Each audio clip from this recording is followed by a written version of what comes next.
Hi, are you thinking of making your move happen this year? It's an exciting prospect moving, but it can feel overwhelming if you're unsure where to start, especially if you haven't moved for a few years. Whether you're upsizing, downsizing or relocating, the key to a successful move, as with most things in life, is in the preparation. So firstly, what's motivating your move?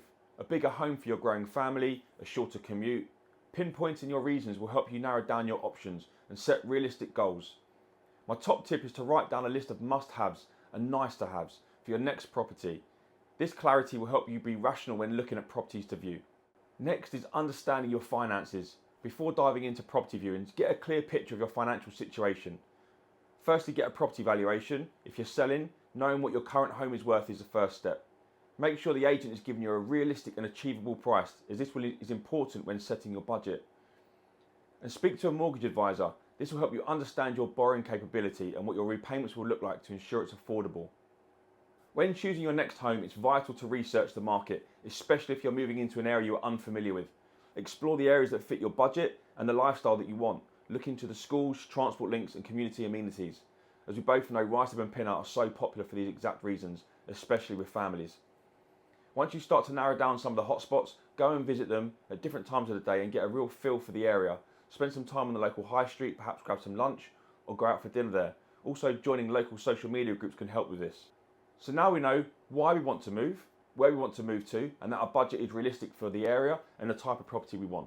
The next thing to do is get your property on the market. Selecting the right agent is key. Ensure you are comfortable with them, feel strongly that you can work with them, and they are directly accountable to you.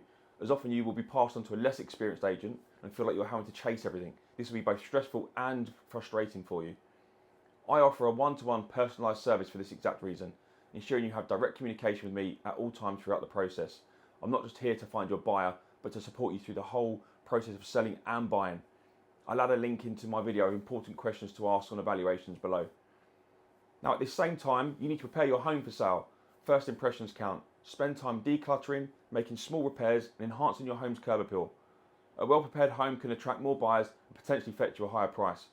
Make sure you receive professional property marketing, including video tours to highlight your home's full potential.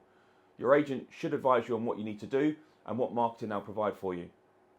Now it's up to your agent to find you your buyer. Personally, I conduct all the viewings myself. Buyers appreciate an experienced agent showing them around that knows the area and can answer their questions on the property. Find out who will be conducting your viewings before you sign up with any agent, as you really don't want to be stuck with a part-time worker just opening doors. So far we've covered why, where, finances and selling your own property, but you'll obviously need to find somewhere to move to. Having to sell and being in a chain can sometimes hinder your chances when offering against other buyers that are in a chain-free position, but there are things you can do to make sure you give yourself the best possible chance, such as ensuring your mortgage agreement is in principle is in place and your mortgage broker has all of your documentation to submit a mortgage application straight away.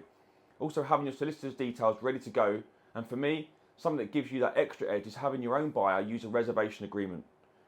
If you'd like to know more about reservation agreements, just drop me a message and I can go through this with you. Now you've found your dream home and had your offer accepted, the process moves quickly. Stay organised, keep in regular contact with your agent, mortgage broker and solicitor, but just take it step by step. I personally use WhatsApp groups with my buyers and sellers and can add and remove brokers and solicitors into the conversation as and when they're needed. Starting your move doesn't have to be daunting. With a clear plan and the right support, you can make this year the move that your move happens. If you'd like to speak with me over coffee to plan out your move, or you are ready for evaluation now, please do get in touch. If WhatsApp's easier for you, my number's below.